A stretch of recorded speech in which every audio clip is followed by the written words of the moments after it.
Hallelujah. Aduoko ne Nyasach kwe erokamano. Nyasaye majaber. Nyasaye mantie mangima.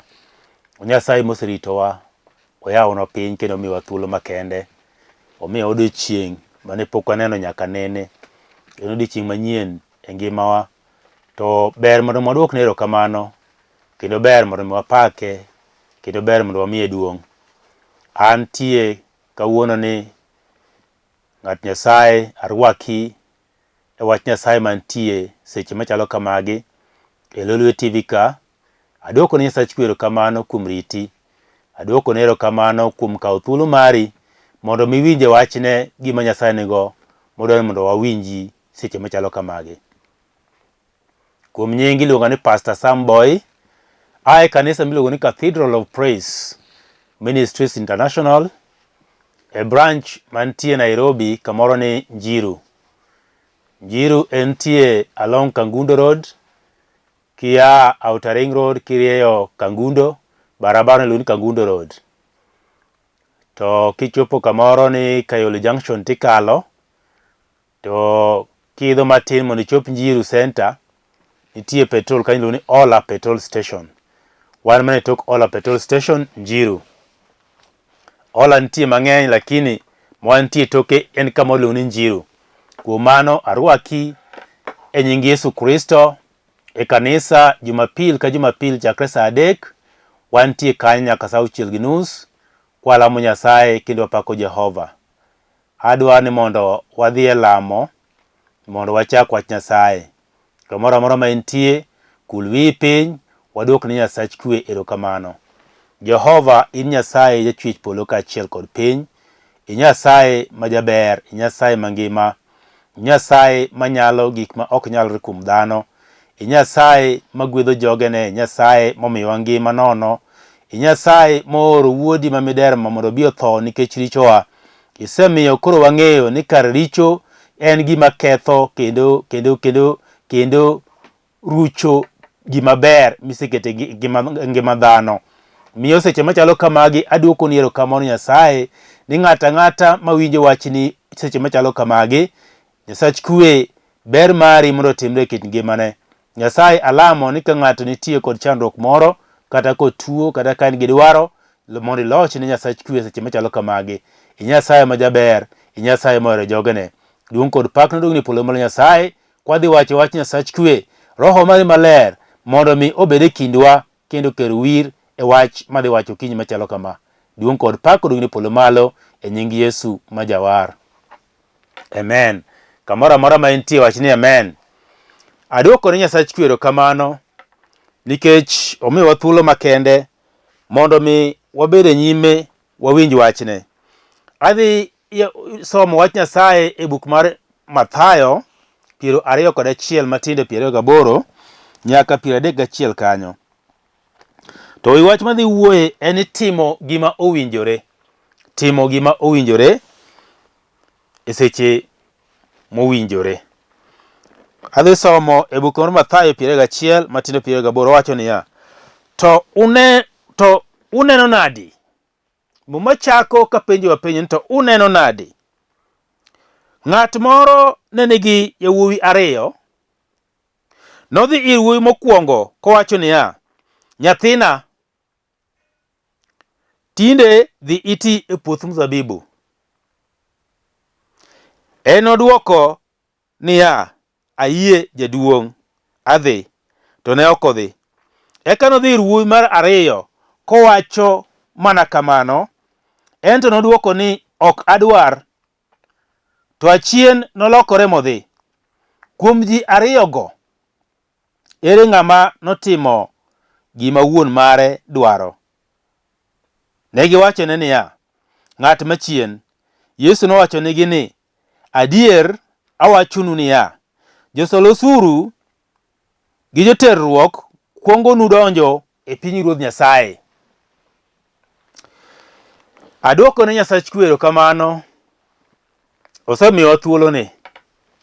Adwoko ne erokamano kuom wach masomo. Adwoko ne Nyasaye erokamano nikech Nyasaye mang'won. Berne osiko manyaka chieng'. Asomo buk mar Mathayo 21 matindo 28. Yesu ne wuoyo kod oganda kane owachonegi nyaka ngero, opimonegi weche kotiyo kod ngero. To Yesu nokonegi ni ne nitie ng'ato moro mane nitie kod nyithindo ma yawuowi ariyo. To nokone wuowi maduong' ni mondo mi odhi e puodho. Odhi oti e puoth mzabibu. To nokone ni ok adhi.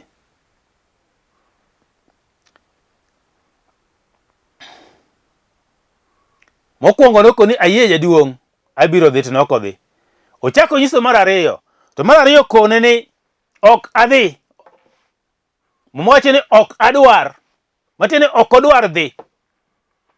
To mowacho ni bang'e to chako loko pache to chako dhi kende e puodho motiyo. Yesu nopenjogi ni to koro kind yawuowi ariyogi ng'ano manotimo gima kare? To gikone ni wuowi mar ariyo. Nikech en okwongo tamre to dhi. To mokwongo noyie to kodhi. Koro nitie pogruok. Ng'at achiel odhi to ng'at achiel otamore. Ng'at achiel okwongo yie to kodhi. To ng'at mar ariyo to tamore to kae to bang'e odhi. To Yesu konegi ni koro kamano e kaka chal bende kod un uwegi. Nikech josol osuru kaachiel kod joma timo chode kata joma terore dhi mbeleu e Piny Ruodh Nyasaye, dhi chopo mbeleu ka un pod udong' chien. Wach mawasomono wuoyo kuom Piny Ruodh Polo, wuoyo kuom timo gima owinjore, wuoyo kuom gima inyalo winjo kata itime kaka idware. Wach Nyasaye nyalo biro kuom ng'ato, to gima ng'eyo ni wach Nyasaye biro e seche mowinjore. Ok obi abiya nikech wach obiro. To Nyasaye nitie kod lengo gi ng'ato. Nyasaye nitie kod lengo gi jogene. Nyasaye nitie kod lengo kod wachne. Wachne ok bi nono. Wachne biro gi gimomiyo. Miyo nonyisogi niya, ni kijanano wuon-gi nokone odhi oti e puodho mar mzabibu. To puodhono en mar wuon-gi, ok en mar kijanano. Mana kaka ng'ato janyuol ong'eyo ni kapod en gojende mapod nie bwoye, gimoro amora mantie en mar wuoro. Koro wuoro ema nyalo nyiso ojende gimoro gitim. Miyo Piny Ruodh Polo en mar Nyasaye. To wan noikoro Piny Ruodh Polo no mondo mi wadhiye. To ok wadhi adhiya nikech onego wadhi. Nitie kaka onego wadhi kuno. Nitie yo monego walu mondo wadhi kuno. Nitie kaka wachako wuoth mar dhi kuno. To nitie kaka wanyalo bedo ka wan e yo ka wadhi kuno. Mondo mi wachop kuno nitie chike manyaka walu. Nitie gik monego watim. Nitie gik monego bed ni watimo waluwo kaka dwarore.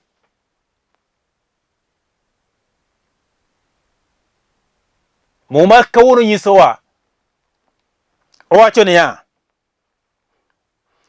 muma nyisowa ni Nyasaye luongo ni Nyathina.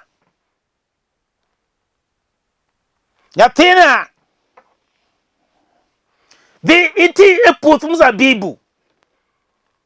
Nyasaye wuon luongo ni Nyathina, dhi iti e puodho mar mzabibu. Kisomo bug Johana, to muma wacho ni wuonwa en japur. En japur mar mzabibu. Matiende nitie puoth Nyasaye modwaro ng'ato ka ng'ato tiye.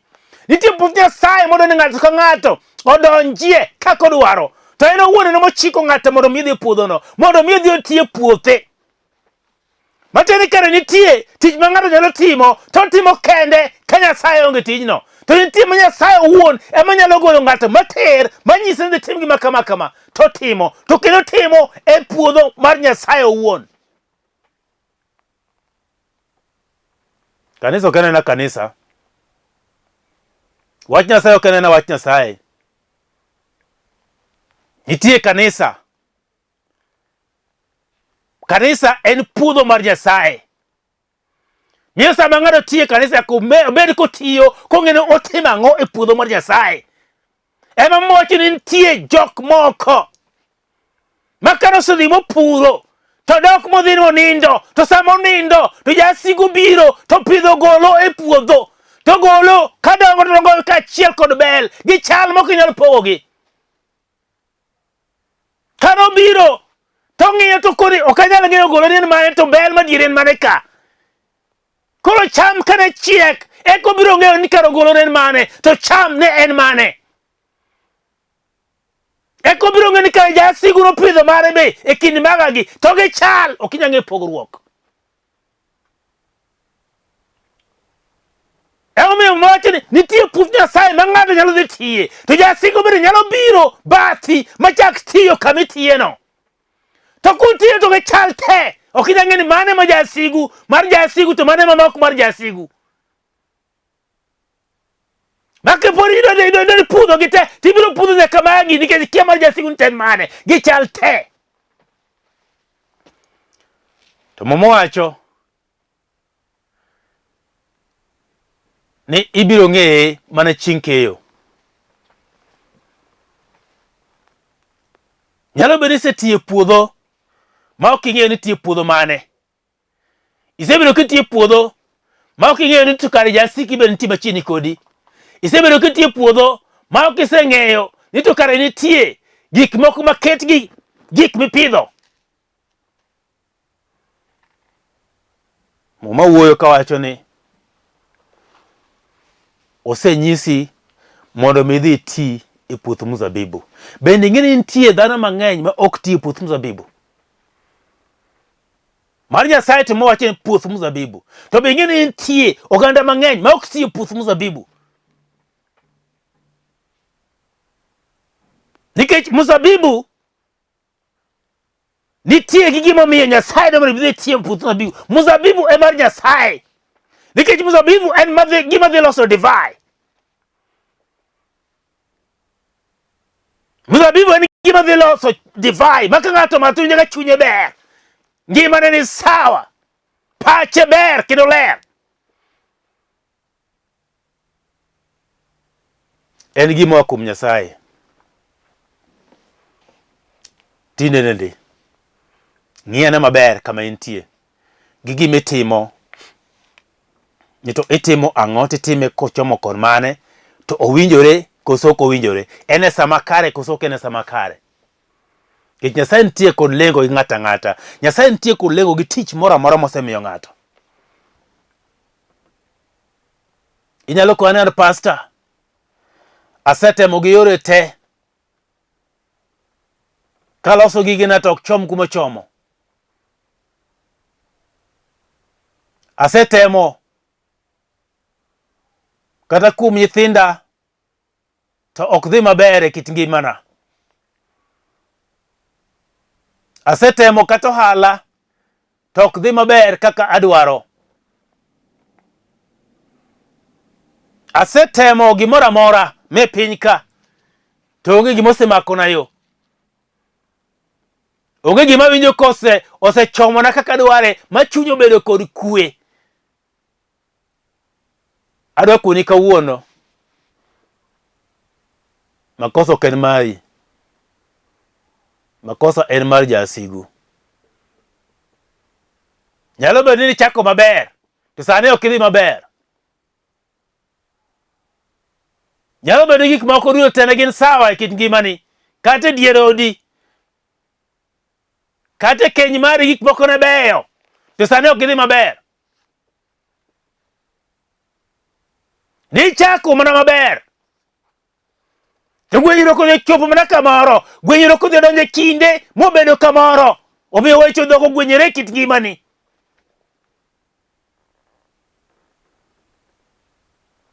adako ni Nyasaye nitie.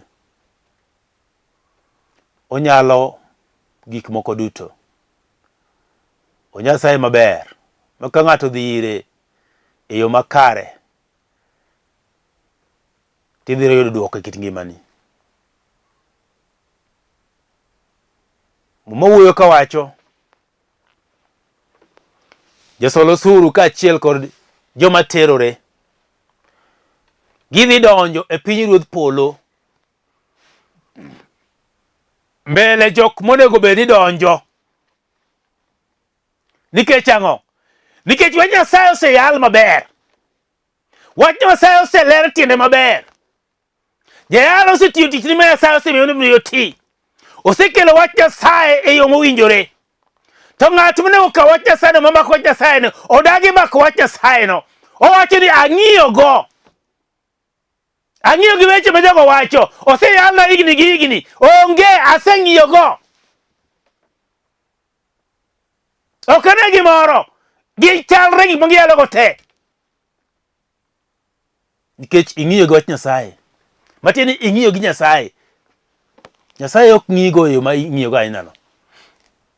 Nyasaye ni ng'ama miyo luor. To wach Nyasaye biro e samo winjore nikech ng'ato ka ok ikawe e samo obiro ni no. Ma Nyasaye okoni ni katim kama. Mwacho ni ng'ane no nyisi Nyathina. Okoni baba abiro dhi. Toko dhi. Koro mar ariyo mane wuon gi kung'e ni nyalo dhi cha, emoduogo koni ok adwar to chako dhi. Matiende nitie ng'ato moro mabiro winjo wach Nyasaye no e chien kucho kama iniparo ni ng'iyo wach Nyasaye no. To biro dhi mbele moyudo wach Nyasaye mokawo momaki. To en Nyasaye dhi tiyo kode kadhi timo gima odwaro. To in iwuon idhi wacho ni asebedo e kanisa higni gi higni to pok aneno. Nikech ing'iyo gi wach Nyasaye. Ing'iyo nyaka jayalo mari. Ing'iyo nyaka gi pasta mari. Ok ine ka gimo nyisi ni gimo chomo kuro. Ing'iyo kode. Weche ne bi ng'iyo go. Ikene ni jatich Nyasaye. Ng'ato achien to biro to yudo wach Nyasaye to wachni ng'ano owacho na wach ma paro ni nyalo kelo loko kit ngimane. To dhi to mako to chako loko kit ngimane. To timone gima ber e kit ngimane. Ka to in donga kanyo tichako ni ng'atni Nyasaye ka otimone maber. Onge ng'ato ma special e nyim Nyasaye. Mwach Nyasaye ok oluoro wang' ng'ato. To mana ng'ano matimo gik moko gimodwaro. Ema Nyasaye odichgo. Ok oluoro wang' ng'ato. Obed ni in gi cheo marom nade. Obed ni ng'ama duong' marom nade. Obed ni ng'ama nigi higni marom nade. Nyasaye ok odewo wang' ng'ato. Nyasaye dwaro mana ng'at moro mawinjo wachne kendo timo kaka odwaro. Mana ng'ama Nyasaye odichgo. To ka ok iwinjo wach Nyasaye mitimo kaka Nyasaye oseoro jatich mondo onyisi wach Nyasaye, adwa koni ni Nyasaye ok nyal dewo wang'i. Ni ng'ato nigi pesa mang'eny. Ni kata jatelo cheone ni malo. Nyasaye onge kod mano. Nyasaye odich gi chuny ng'ato. Ng'at madhi winjo gima owacho.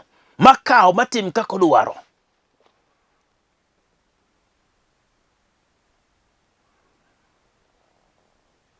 E buk mar Luka 15. Muma wuoyo kuom kijana moro manodhi molal. Muma wacho ni kanodhi molal. To muma wacho ni to kanobiro manodhi moduogo moparore kama ne entie. Nikech jiri mane kod wuon gi nokone ber mar wuon gi. Nokone ber mar janyuolne. Nokone ber mar dak dalagi. Noparo ni kowuok ma wuon gi omiye mwandu mage modhi oko to biro winjo maber moingo ka en dalagi, moingo ka entie kod janyuolne, moingo ka entie e odgi. Mama wacho ni wuon gi nokone onomiye mwandu manodwaro mokone kare ka opok mari dhiyo kaka idwaro. Ka piny osetamo kuma ne entie oduogo moparore kaka ochiemo kod anguro mowacho ni adier kaka an ni ok onego bed ni kaka an ni. Nikech wuora nitie gimoro amora, nyaka jotich, nyaka jamni mang'eny, nyaka mwandu. Tana chandra ka achiemo kod anguro. Adok ir wuorwa. En ng'at manong'anjo koa kuom janyuolne. ng'anjo nitie kod mshahara mare. Ki ng'anjo miya kuom Nyasaye nitie kod mshahara mare. Sama koro gik moko timre kit ngima ng'ato, gik magala ma ok ong'eyo kuma aye, to biro chako ywak ni oira. Jomoko odhi nyaka juoga, jomoko runda, jomoko dwa nega, jomoko dwa tieka. To kare onge ng'ama dwa tieki, in ema ing'anyo kia kuom Nyasaye. Gima Nyasaye dwaro ni timo kitimo. Iwuoyo marach kuom Nyasaye, iwuoyo marach kuom Nyasaye, iwuoyo marach kuom weche Nyasaye. Mwachni owadi kano winjiro wadgi oduogo, to en entie dala.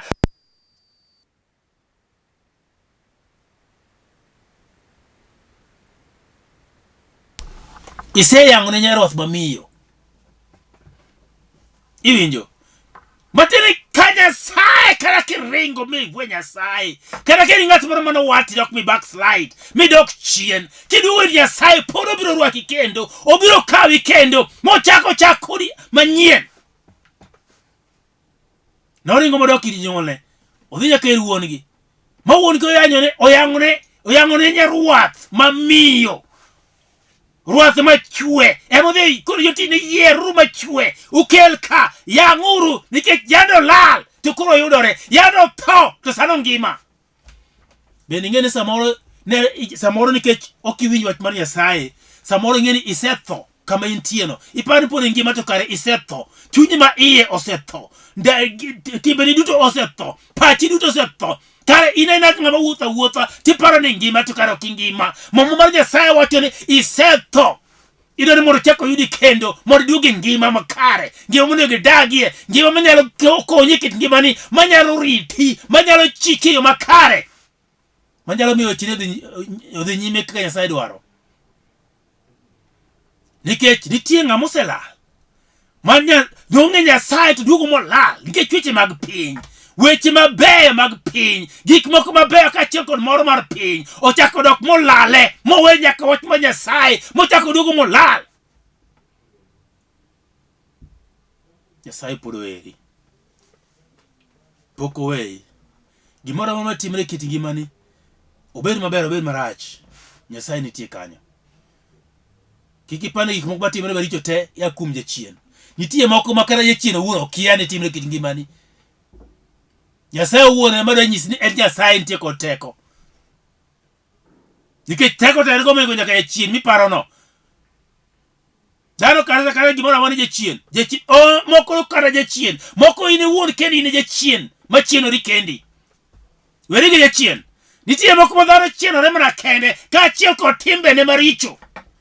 Nikech okwedo Nyasaye moringo e wang' Nyasaye. Ka tibo krin jachien, ok en jachien. Jona kano ringo mo wang' Nyasaye koparo ni koro en ok odhi kuom Nyasaye dwa noore. Ni en koro oringo. Odhi Jopa ok odhi Nineve. Ka koro apaka noduogo malich e kor nam. Ok en jachien manokelo apaka. Nyasaye manokelo apaka. Ma koro yie dwana nimo. Nyasaye manokelo apaka.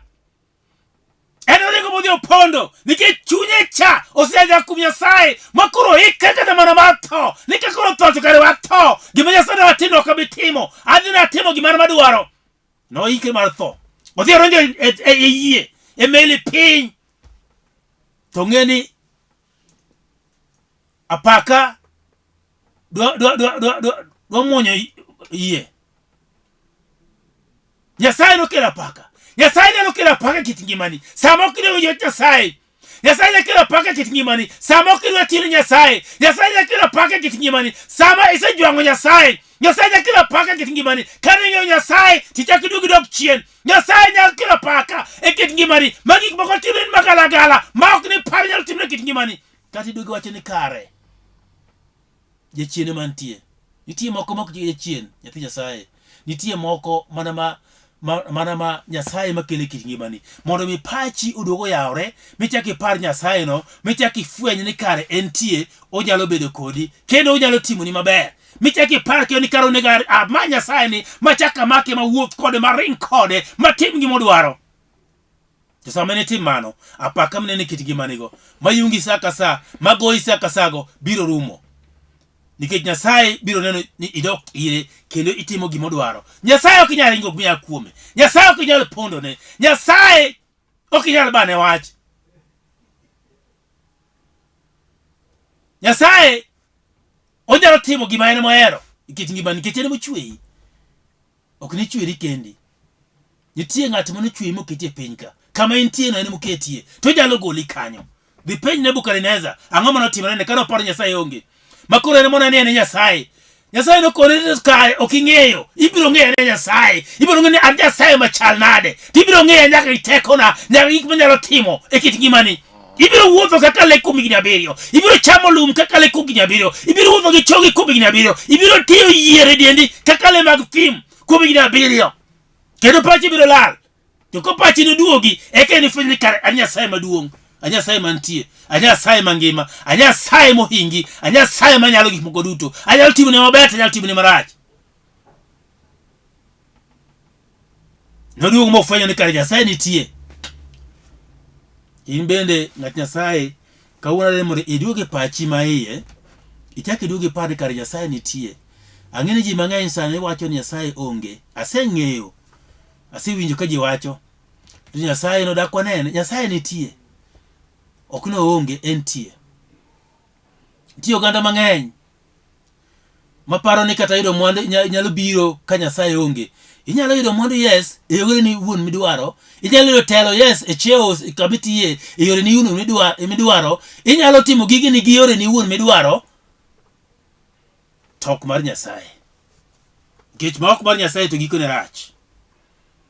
Ma ok mar Nyasaye to duo te. Duo nyaka anyuola, nyaka ot, duo gimoro amora. To kama Nyasaye nitie. Nyasaye wacho ni tieng' ka tieng' ubiro bedogo. Aduoko ne Nyasaye chwero kamano. Apako nyingeno maler kendo miye duong'. Nikech oromre koda paka, oromre koda denda.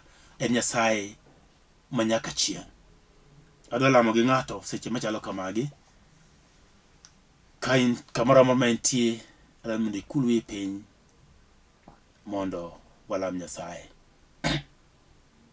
To mokwongo daher mondo alame gi ng'ato moro madai kawo Yesu ka jawar mare. Miyo kama intie kulwe piny to wachni Ruoth Yesu abiro iri mondo iwar dhod chunya. Ang'a molal, ang'a ma jaricho. Wena richona, luoka gi rembi maler. Gol nyinga e kitabu mar tho, to ndik nyinga e kitabu mar ngima. Chakre kawuono naluwi kendo anatini. Aduoko ni erokamano. Amen. Ki lamo no many kanisa miyale wach Nyasaye maber. Mipuonje wach Nyasaye injili maler.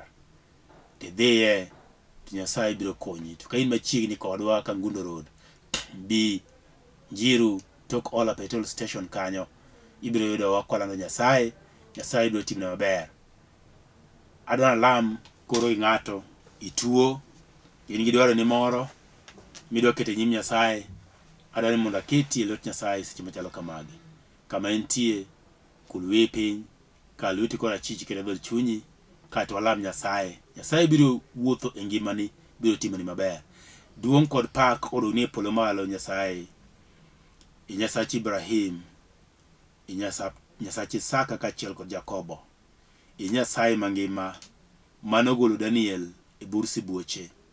I Nyasaye manobedo kod Meshak, Shadrach kod Abednego kane owitgi e mo mager maliet.